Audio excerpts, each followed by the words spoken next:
Welcome everyone to Talking Textiles. I'm Jasmine Cox, member of the Emerging Textiles Council Advisory Board and the Executive Director at the Textile Technology Center at Gaston College. I'm your host for today's discussion. Thank you to everyone listening on today's episode. The goal of this podcast is to get to know the wide variety of positions and markets that make the advanced textiles world turn. We'll be talking to professionals in different roles throughout this series to help inspire the next generation of textile professionals and anyone interested in learning about others' journeys throughout the world of textiles. ATA offers content throughout the year, including the upcoming Advanced Textiles Expo from November 1st through the 3rd in Orlando, Florida. This event will also hold the Emerging Technologies Conference that takes place the day before on October 31st. Join us for the latest in education featuring innovative products, materials, and applications. On today's episode, we'll be speaking with Dr. Apurba Banerjee, Senior Manager, Global Sourcing at Glowforge and Adjunct Professor at Mount Mary University. We will be discussing trends and strategies for young professionals and graduating students, along with sharing a bit about our experiences from our perspectives of academia, research, and industry. And now, let's talk textiles.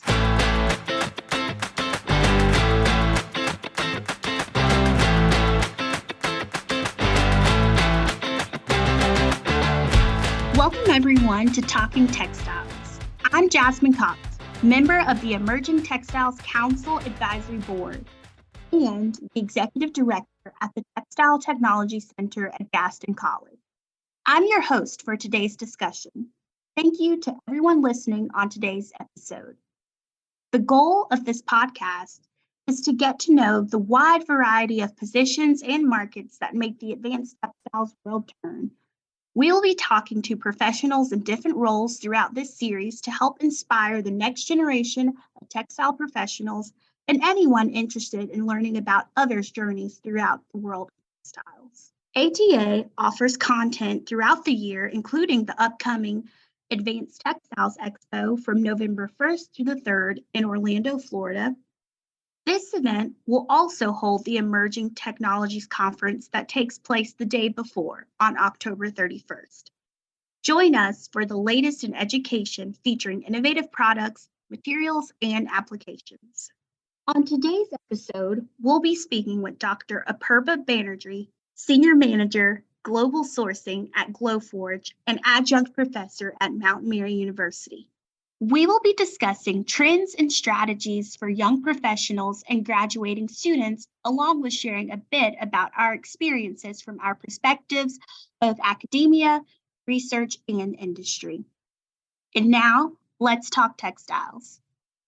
Hi, I'm Jasmine Cox, and this is Talking Textiles. Today, we're going to be talking about professional development tips and career tips for young professionals in the textile industry. Today, we'll be talking with Dr. Apurba Banerjee. Welcome, Apurba. Thank you, Jasmine. So if you would, and we can both do this, but if you want, tell us a little bit about yourself, including your background, education, and where you are in your career currently. Awesome. Yes, absolutely. So I am a PhD in polymer fiber and textile science. I am a graduate of University of Georgia, go Dogs, and I have spent about 10 years in academia, first doing my master's at Colorado State. That was in apparel and merchandising with a concentration in textile science. Prior to that, my undergrad is in textile engineering from the Institute of Chemical Technology in Mumbai, India. So I've spent a ton of time in academia developing that academic rigor when it comes to textiles, polymers, materials, and have enjoyed that a lot.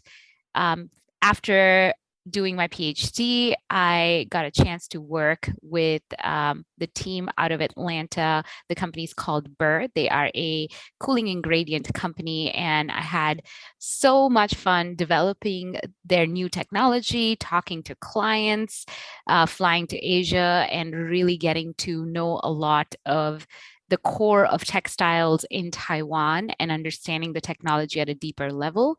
From there, my journey took me to Milwaukee Tool. I was their principal textiles engineer in their PPE division, which is a new and up and coming part of their hand tools department. It was a very apt transition because it was around 2020 when everyone was talking about PPE. So while at Milwaukee Tool, I helped develop the whole of their textile quality and testing portion of it, and also helped do a lot of product development on their new PPE, lots and lots of good gloves, and it was a very exciting time. Now I'm at Glowforge. They are a laser printer, a manufacturing company out of Seattle, Washington. They are, and I do material sourcing, global material sourcing for laser safe materials. So when you think of acrylics, leathers that can go into a laser printer and you can cut, score, and engrave, that is specifically something that I help the company with. This is a position that is super exciting because I get to use both of my technical background and developing my supplier management background as well. What about you, Jasmine? First, it seems like you have so much experience, and I just want to applaud you for that because as a young professional, you've had an extensive amount of experience academically and also professionally. So you are really well rounded as a professional in this industry. So I commend you for that. Oh, thank you, Jasmine. That is so nice to hear. No problem. And so for me, I kind of took a different route. So my background, I went to NC State University's College of Textiles for undergrad in textile engineering and technology, for my master's in textiles, and I'm currently a PhD student in their textile technology management program.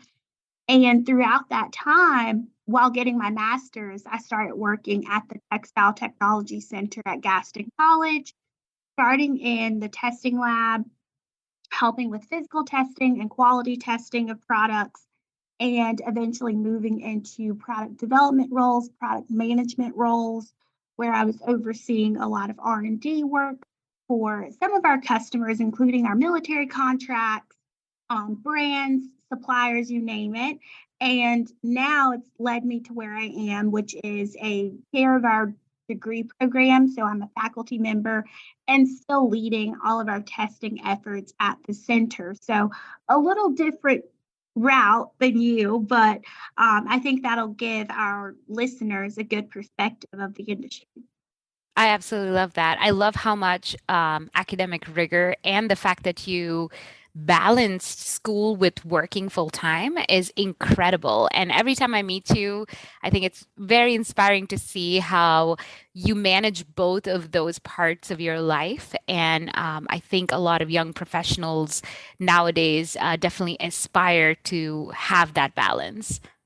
Thank you. Thank you. I mean, it's not easy no matter if you are a working professional, if you're a new mom or a new parent or a dog owner or whatever, we're always juggling so much. And so whether you're in the industry or still in school while working in the industry, there's so much that you can do and it's not easy, but you can balance it all. I love that. With that, I wanted to see, and I know we're going to bounce back and forth between the both of us, but one of the themes that I wanted to bring up was when you're looking towards starting a career and to set some career goals and to focus on them, how would you start, or what kind of advice would you give, Jasmine, to young professionals or people who are still in school within the area of textiles and materials? Yes, this is good information because that is something I wish I would have had advice on as an undergraduate student or even as a young professional who had recently received a degree. My advice for students who are trying to map out their goals for their career And I know this sounds so cliche, but it is to be open-minded. A lot of times we enter college with a study or a program of study that we plan to live out, and we think it's only one way or one line to get there. And a lot of times we can pigeonhole ourselves and ignore opportunities that are there to learn. If you're a recent graduate or you're entering the industry, you don't have the experience, right? So your first thing is to get experience, whether that's in something that you want to do, as long as it's something within the industry or you're getting relevant technical skills, leadership skills, those soft skills that you can only gain by having an open mind and going for it. That would be my first advice. So that may look like an internship, co-op, a part-time job. Sometimes I don't know what they call these, but when you don't get paid, but you still kind of shadow. Even those opportunities, have an open mind and go after any opportunity that helps you build your resume and build your experience, because eventually you'll grow into what you want to do, but then that also helps you weed out what you don't want to do. And you need that experience. I love that advice. That is truly, I think, keeping an open mind and saying yes to opportunities that may be a little bit outside your comfort level or wheelhouse, but taking a chance on that and hopefully, getting some of those soft skills and building your resume is such a wonderful advice. Thank you. And I just wish that I had that knowledge or someone to tell me that in undergrad, because I knew I was like, oh, I hate manufacturing. I hate this. I don't want to do that. And I'm basically working with manufacturers every single day. And it's actually my favorite part of my job. So I wish I would have known sooner, because I would have been here maybe a lot quicker. Yeah, that's awesome. And so just talking about new graduates and getting into a career path and setting goals, how do you market yourself as a new graduate? Because as a student, if I think back a few years, an undergraduate student, I knew that there were opportunities out there, Hmm. but I didn't really have a pitch. I didn't know how Hmm. to network and talk with those companies Hmm. or people who could connect me to where I want to go. Right. I think when you're a student, it is so important to expand what you're doing. I know you have to go to class, you have to go do research in a lab. You want to attend some of the industry events. I think networking through associations like AATCC, ASTM, if you have student organizations. As a student, especially in my PhD, outside of teaching a class, taking courses, and doing research, I did find some time to join student organizations and attend trade shows and poster presentations and paper presentations, because who knows who you'll meet. So I think it shouldn't be a task in your last year of graduation to network, but start right from the first year. I know you're getting acclimated. I know you have so many things that you're doing in your first year that you're uncomfortable with, unaware of, but always asking questions, always networking, always making sure that you put your true authentic self out there, because no one else can be you is so important. And building an online profile, be it LinkedIn, be it your own website, I think is a very good way to market yourself. And then recently at one of the trade shows, I did get in touch with Gaston College and their wonderful resource center. And I think a lot of what they put out there on their website is common across industries.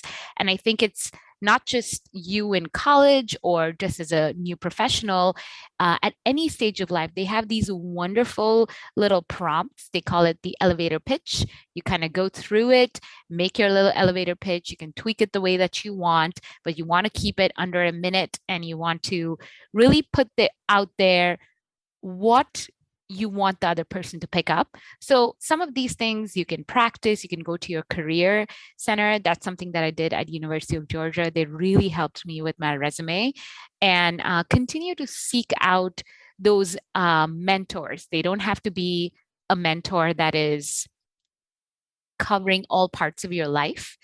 They can be a mentor just for industry, or they could be a mentor, somebody who's a connector, who knows a lot of people in the network and is willing graciously to connect you to a person who might be of interest to you. I think you just gave a lot of gems. So hopefully the students or young professionals that are listening, hopefully you're taking notes if you're not driving. Um, but those are really good tips. And I think if we go back to what you said about, hey, you don't have to be in your last year of college to start doing these things.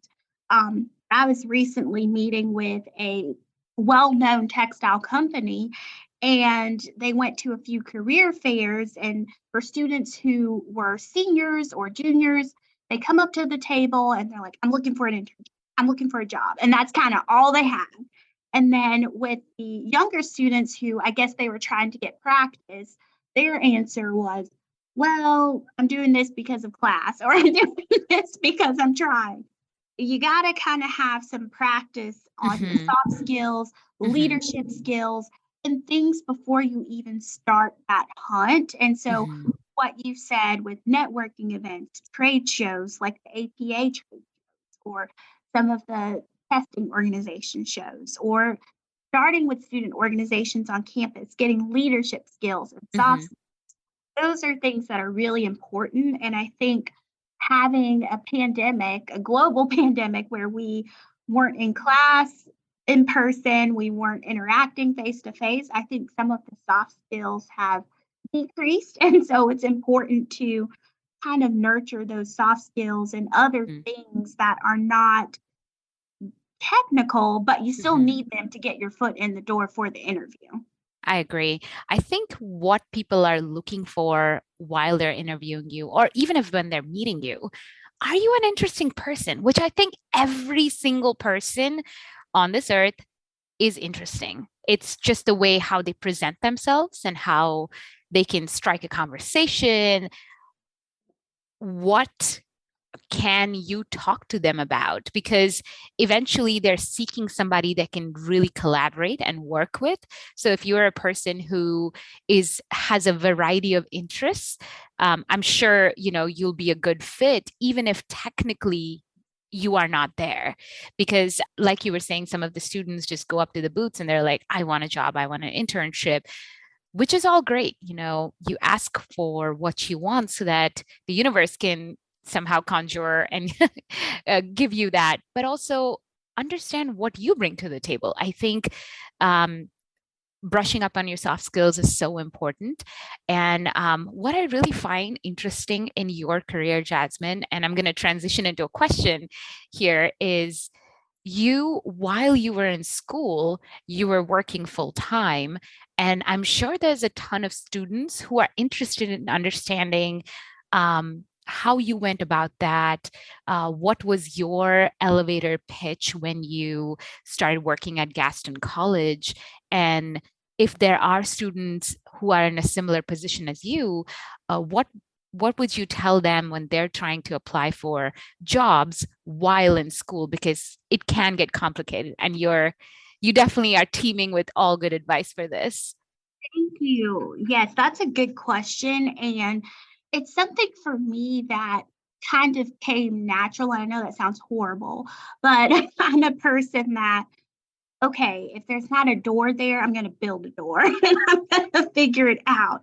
And so, how I got to where I was, my journey was actually kind of interesting. When I graduated from undergrad, I did not have a job offer, which is crazy to think about now because I've progressed so much in the industry and in my career. But Hmm. starting off, I didn't have a job offer. Hmm. A little bit of that was in undergrad. I had a little bit of imposter syndrome. So Hmm.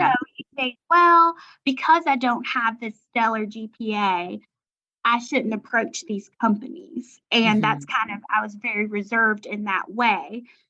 And it took me after graduating to see, okay, if you want to have a career, you have to make it happen. You can't wait for these companies to come find you. Even if you have a LinkedIn profile, it's great. Sometimes you may get a recruiter that reaches out, but you have to find those opportunities. And so when I decided to go back to school, I initially enrolled in graduate school at UNC Charlotte for engineering management. I had intentions of broadening my degree profile to Mhm. include something more general for manufacturing. Mhm. But it just so happens that I found while driving the Textile Center at Gaston College. Wow. So that's how it started. And so from there, I reached out, I called, I said, hey, I went to North Carolina State University's College of Textiles. I have a bachelor's degree in textiles. I want to learn more about your organization, what you do, and if there's an opportunity for an internship, paid or unpaid, I was willing to take an unpaid job just for experience. And so Mhm. that got my foot in the door. That helped me get an interview and ultimately a job in Mhm. the testing labs there. But it took me going out of my comfort zone and making that effort and pitching myself the best I could. I know I didn't have the work experience as a recent graduate, but I did Mhm. have some internships, some campus jobs, Mhm. some research work in undergrad that I was able to put on my resume that showed the company, hey, I may not have all the technical skills, but I have the foundation and I'm teachable. Yeah, absolutely. And I think your point about building a door, Jasmine, you do that and you do that with so much grace and poise. The way Thank you you. approached Gaston and told them, these are all my qualifications. This is all that I can do. And the biggest thing that you said was, I am teachable. I can learn on the job. I am here to be the future of textiles. And that I can do that at Gaston. That is an immense quality. I think you've shown a lot of vulnerability because, like you said, you don't have that experience of having worked in textiles for 10 years, but that doesn't matter. You've shown qualities. And I think that's why Gaston really loved you and that's why you're there. Thank you. I think so. I think it's just advice that any young professional can use no matter your industry. I thought I was on the path for a general career in manufacturing or engineering, Mhm. and I was fine with that. But you have to be open, like we mentioned earlier, and you can't be afraid to take a chance on yourself. I mean, it's your career. So if you don't do anything, you're not going to get very far. And that can be hard going from undergrad to the real world. So you can do it. Just put yourself out there. I love that. All right. So we've talked about getting your foot in the door, mapping out your career goals, preparing yourself for potential opportunities. But a key part of all of that is networking, whether Mhm. you are networking with your professors or Mhm. other staff at campus, or once you graduate, maybe you're in your organization and you are working to network with other people or in the industry. How would a young professional network? I mean, how do you do it? It sounds so easy and it seems like that's everyone's advice, but there's a lot of things that go behind networking. Yeah, I think people forget that networking truly is connecting with a person with purpose. And the way I network really is to introduce myself, to exchange business cards. I do a follow up as well, even if it's a thank you note. So, all the cards that I collect at the end of the session or just walking the floor in a trade show, even if there isn't a goal or an immediate purpose for that introduction, I either connect with them on LinkedIn or follow up via email, share that these are my expertise, even if I'm not looking for a job. And it's interesting because I think networking truly needs follow up. People look at networking as just one session, 1 hour, you talk, you network, good. But I think it needs time. It's like a garden. You need to tend to your network and you need to grow it. You need to also understand how can the network work for you? And on the other side, how are you helping your network when they need you? So networking should, I mean, honestly, practice makes perfect. Go to as many networking sessions, be it in your industry, be it just at a local brewery with young professionals, or just in your city in general. Networking is a skill of practice, how you present yourself, how do you talk to yourself, how do you learn how to listen? I think that's another big quality. People, when they're networking, they're all in their head, they've already thought about the next question or the next thing that they're going to say. But listening is such a big part of networking, and making sure that you network with authenticity, because you're not networking because, oh, this person knows the VP of so and so, I should be nice with this person, which is nice. You got to be nice with everybody, but does that make sense? Can you be completely honest with that person and say, like, hey, the reason I'm chatting with you right now is because I noticed on your LinkedIn profile so and so, and I'm really interested to know about a little bit about their company. Would you be interested in connecting me to them? And more than likely, people are always nice and they're like, yes, absolutely, like, let me send them a message or let me connect you to them. And I think that level of transparency really helps, because sometimes people think networking with a hidden agenda can be nice, which I'm sure it's worked sometimes. But my way of networking is being transparent, authentic, truly being interested in that person, and doing it as many times as you possibly can, making sure you're networking with a purpose. I think those are all really good tips. And that's key, being authentic and making sure that you are truly talking to someone just to learn more about who they are and what they do, and not so much what you can get from them. Because I think that can read through in conversation and it's a little awkward because if your whole purpose of networking is to get something out of someone and then that doesn't happen, you're just there wasting. Yeah. Your a little road trip to Gaston really opened up this area of curiosity for me. When it comes to interviewing or selling yourself, Jasmine, how do you do it? What is your advice for recent graduates, young professionals, even people in school? What are your, tips or advice of how do people build that confidence and sell themselves? Right.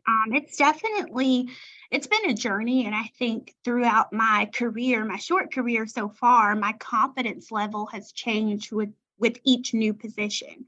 So my advice for, that recent graduate or student that's about to graduate, it's easy to network because you can play on, hey, I need to learn.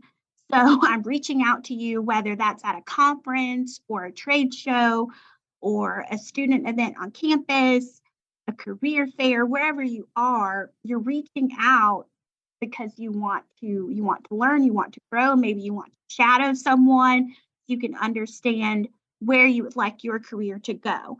And with the current state of our industry, with the workforce needing, revitalization, a lot of employers, a lot of companies are open to talking to students who just want to learn, whether they can share advice or whether you can come into their facility for a visit or whatever it may be. I would say I would warn not to reach out to a person with only wanting a job in mind, because that may not be the person that is the HR hiring manager. Right. innovation person and you're trying to get a job out of them and you'll be let down and they'll feel awkward. I've been in that situation. Trust me. So make sure you're reaching out with just curiosity as a recent graduate. And as you grow in your career, the big thing that I've seen, it's not technically what you know, because people, they see your resume. They know what you can do as far as what degree you have, what positions you've worked before. You have to sell yourself on those things that are not as tangible. So, how do you interact with people? How are your leadership skills? How's your work ethic? Are you dependable? Are you reliable? And those things may not come out during an initial conversation. Like you mentioned, networking happens over time, it's a relationship that you grow. So, you may initially meet someone and connect with them because of their title or what they do or who they work for, continue to grow that relationship so they can get to know a little bit more about you as a person. And that will hopefully lead to other opportunities. Yeah, definitely making a remarkable experience when you're talking to the person can be something that gets you probably ahead in that interview because for example, if you're connecting with somebody at a booth at a trade show, um, like you said, lead with curiosity. Understand what the company is doing. Understand, I'm not saying, keep yourself last, but understand, what the culture of the company is. What is the work environment? What do people do during happy hours in that company? So, because I think understanding the content of the company, how like what their relationship with vendors and the external world is, will really paint a very good picture when you are when you want to be part of the company or once you join that company, because it's very difficult to understand. Like, no one's going to tell you that, oh, the person sitting 3 cubicles down from you, they are a Comic-Con role play actor. That's not going to come out in an interview. But when you meet with people in a trade show, in a networking thing, asking them some of these fun questions is interesting, because I think one thing, it shows that you are interested in the company, in the person. And the second thing, it makes you remarkable. It makes you stand out a little bit because you didn't just walk up to the person and said that, hey, you work for Columbia. I like Columbia. I want a job. Like, that's obviously the end goal for you to build a career within a particular brand. But how do you make yourself stand out? So that was really good advice. Thank you. And you're so right. I see that all the time with mentoring current students. They are so like set on, hey, this is a company. So anyone that works for a cool company, that's who I want to talk to. And I'm like, whoa, whoa, whoa, you're completely defeating the purpose of networking. And as you navigate through this industry and through your career, networking is important not only for whatever your future career plans are, but the industry is built on relationships. So if you are working in sourcing and if you know a connection at a potential supplier or a vendor, that just helps you do your job even better. So sometimes initially networking could start off as my foot in the door, but eventually it leads to it's just a part of your career, it's a part of your job, and it helps you succeed even more. And you make friends along the way. Let me paint a picture for you now. So you have got your foot in the door. You went through all the interview processes. You are now hired in the position that you interviewed for. You've spent about 2 to 3 years at this company, and you've come to that peak or almost a plateau in your position where you're now, you kind of know the day to day. You're a master of your kingdom. You know exactly what the little strings to pull to make certain things happen. I think at that point, a career professional what would you advise them if they're either looking for a new job or wanting to pitch themselves for a promotion or a raise? At what point would you think, like either in time or in experience at a particular position, should somebody think about, asking for a raise or asking for a promotion or looking outside of that company? I think you have to, and that's a good point because I feel like you and I, when I say we, we have kind of been through a few of these phases in our career. And so I think I may have a different approach being like a third party testing facility and academia than industry. So, from my perspective, you want to constantly, before you even get to that point where you think you're ready for a raise or a promotion or to go on to another company, constantly make sure that you are growing in knowledge and professional development. So that's before, once you get comfortable in your job after orientation and after, a few months, start to look for opportunities to grow and communicate that with your boss or your direct supervisor because that shows that you are interested and you're invested and you want to have a future in that company and in the industry. So that's the first step. But then make sure you have an open dialogue with leadership at your company. So, one of the things that I did in my career, and thankfully, I just had a really kind boss and a flexible boss, but I just communicated openly after a Hmm. year or two, and I kind of figured out how the company worked and who our clients were and what I was good at. I just communicated, hey, I enjoy doing this, or I struggle with this. And I just kept that line of communication open. And those little nuggets kind of stuck with my supervisor. And when a position became open, they thought, hey, you're the perfect fit. You've been doing the professional development, Right. you've been trying, you've been putting in the effort. I think this will be great for you. So it happened naturally. But if you decide that, hey, I don't want to stay with that organization, still do those same things, but start to research what's out there, what Right. other jobs fit your interest, what naturally fits. Don't force something because you see it has a higher salary amount. Make sure it fits within your wheelhouse. Yeah. Oh, that's great advice. I think you making sure you grow even while in the position that you're at is such a key piece of advice because a lot of people, when they get in, they have a really steep learning curve. Of course, they learn a lot of things. It's wonderful, great, but they do come to a point in their career where everything becomes almost automated. They're like, okay, I wake up, I check my emails, I talk to clients, I do this, I take a lunch break, and then, it becomes almost routine. But making sure that you're always learning, always growing, and like you said, having candid conversations with your manager and with your direct supervisor will always, I think, not always, but will typically lead to them listening, understanding your strengths and weaknesses, and in your case, pushing you to be in a particular getting that raise, getting that promotion. And I'm so glad that some of these things, I don't think there's a course in college, but if people are listening to this podcast episode, hopefully they will catch these nuggets because I think it's very easy to get comfortable in a job, and there's nothing wrong in being comfortable in your position, but challenging yourself every day, I think having that growth mentality is very important.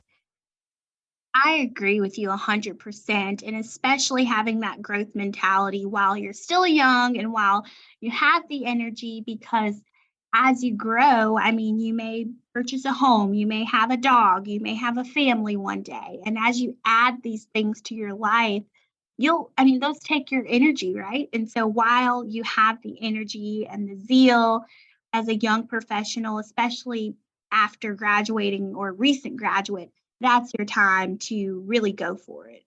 I agree. Just in my case, when I'm looking, because I've basically um, almost capped out academically where I could go with textiles. Uh, I'm always seeking for opportunities for certifications or training or anything that I can do to keep adding to the quiver that is all of my skills. Every single position that I've taken after being a PhD is something that helped me grow. I learned product development with Burr. It was incredible that how much of freedom and support that company gave me to go with the products and really talk to clients.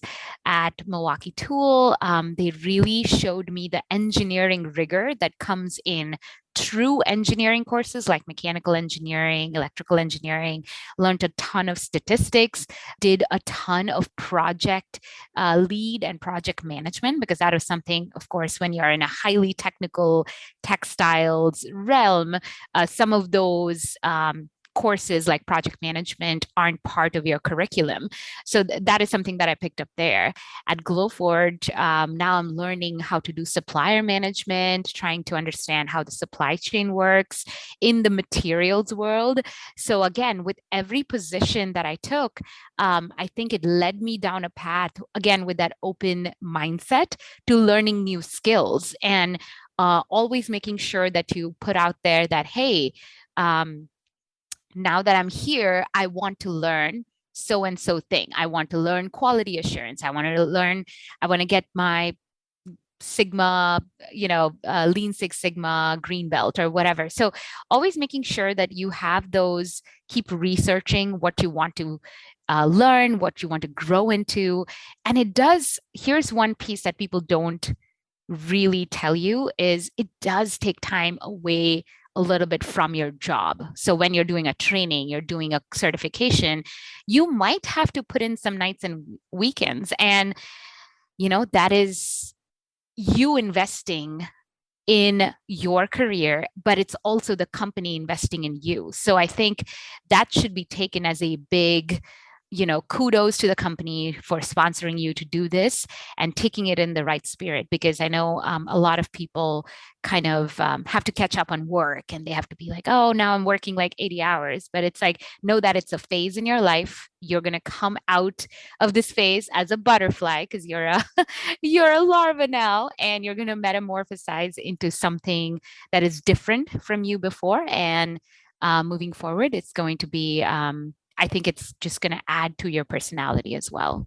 That's a good tip. And I agree. There are going to be some tough times, especially when you're trying to earn a new certificate or a new badge or learn a new skill. It's going to be some tough, long nights, but eventually you'll get there. And of course, you just have to have that balance. So making sure you're not falling behind on your work responsibilities, and but also making sure you are walking that fine line between, work ethic and burnout. You don't want to be on the burnout side. So just keep that in mind.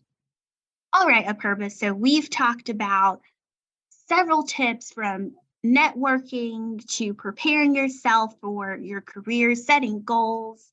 And let's hope our listeners at this point, let's say they've landed their dream entry level job and they've been on the job for a couple of years now and they're looking to grow. Maybe they want a new position that's coming open on a leadership side of things, or maybe they feel like they've been working really hard and they want to talk to leadership about a raise. How does a young professional advocate for themselves and negotiate either a new position or a increase in pay? That's a great question. And I've personally done this as well. So I'll take a page out of my own book. And I think this is a little bit towards my industry friend, Jenny Nichols. She is so wonderful to talk to and so candid with her conversations about salary negotiations. You very much, before you go into a discussion like that, should 100% either make a list for your own side, make a presentation, or something that shows what you've done in the past year or 2 years or however long you have been at that. Company. Salary negotiations should not be something that is just an open-ended conversation. They should be a little bit more guided. They should be supported with proof of what you've done, how your performance has brought X amount of dollars into the company, or reduced costs or increased efficiencies. I think companies definitely want to look at their bottom and their top dollars in that equation. You either help them make something more efficient, making sure that they have to spend less dollars to get the same performance, or you brought in a new client, or you networked and you spread the word. And so now you have 5 other textile companies coming to, say, Gaston College to do their testing. So making sure you have those performance metrics, and even if it's a list for your own self, I think it will help you going into that salary negotiation conversation as a advocate for yourself. Like, you will look at those points and you're like, wow, I did X, Y, and Z just in the last 3 months. I can definitely see how that helped the company. I feel like I'm in a position where I can negotiate my salary, and definitely, like, make sure you find the person you're talking to, like either your direct supervisor or HR or whoever you're going to. Make sure you block off some time with them. It shouldn't be like, water cooler conversation. It shouldn't be you find them on the bus somewhere and you're like, oh man, hey, I want to talk to you about my pay. It should be, make sure it is the setup is right, because you want that person to be fully present and listening to you. And even if it is a conversation you have with them, you present all of your qualifications and all the things that you did for the company, and they're like, okay, let me follow up. That is totally valid. Like, making sure that you give them the space and time.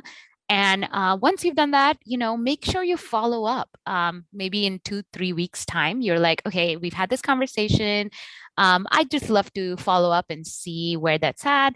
Even if the pay raise or promotion or the next job that you want in that company is not there yet, you can kind of at least do a framework of what the time frame is for when that will be attainable. Because sometimes people will be like, okay, there's not a job open in that realm of leadership that you want, but guess what, we're having this new center open up. I'm sure there's going to be a ton out there, and I will make sure to put your name in the hat for a position when it shows up. So following up, making sure, and don't make it seem like I need to hit this X number of dollars this year, because that it does come off as you are, only here for the pay, or it seems like a means to an end, because eventually all of it is a means to an end. You want to make sure you eat that supreme pizza at the end of the day,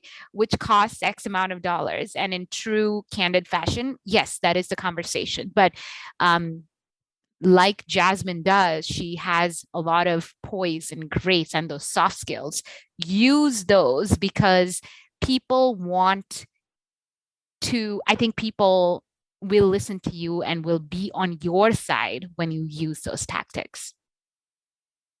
Thank you for that compliment. But no, that is so true. You have to make sure you're coming from a genuine place when you're approaching your supervisor, leadership at a company, because when it comes to a dollar amount or a bottom line, people can get a little uptight, I guess. So you want to make sure that you are approaching your leadership in the right way, but then also taking it back to what you mentioned, Apurba, about documenting what you brought to the table for your organization. If you're keeping track and record of, hey, we've improved efficiency by this amount from me being in this role, or the clients or relationships that I've brought in, those are tangible, measurable things that speak volumes. And so when leadership is considering a new role or a new position or a raise, they can call back to documented instances of how you've helped the organization. Me being a manager now, it's such an awkward conversation when you have to talk to an employee, whether it's faculty or staff, that they haven't been pulling their weight and being honest about their work ethic, but are complaining about pay or a job raise, it's hard to justify that without increased responsibilities.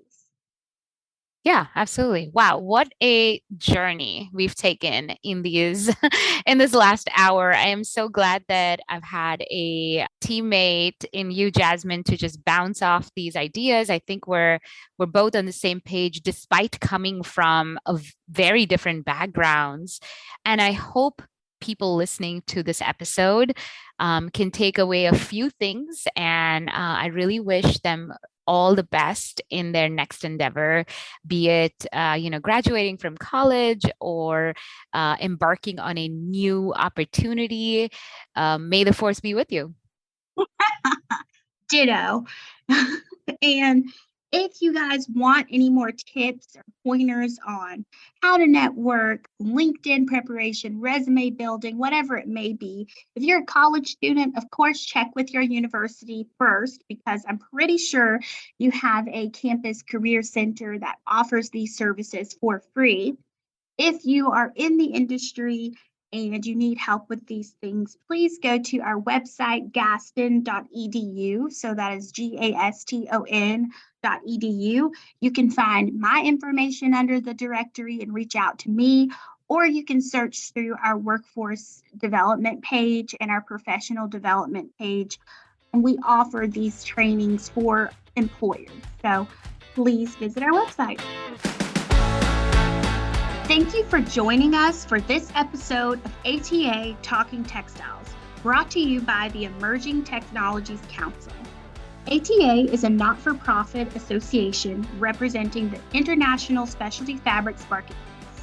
Learn more about events, workshops, and webinars ATA hosts throughout the year at textiles.org/events.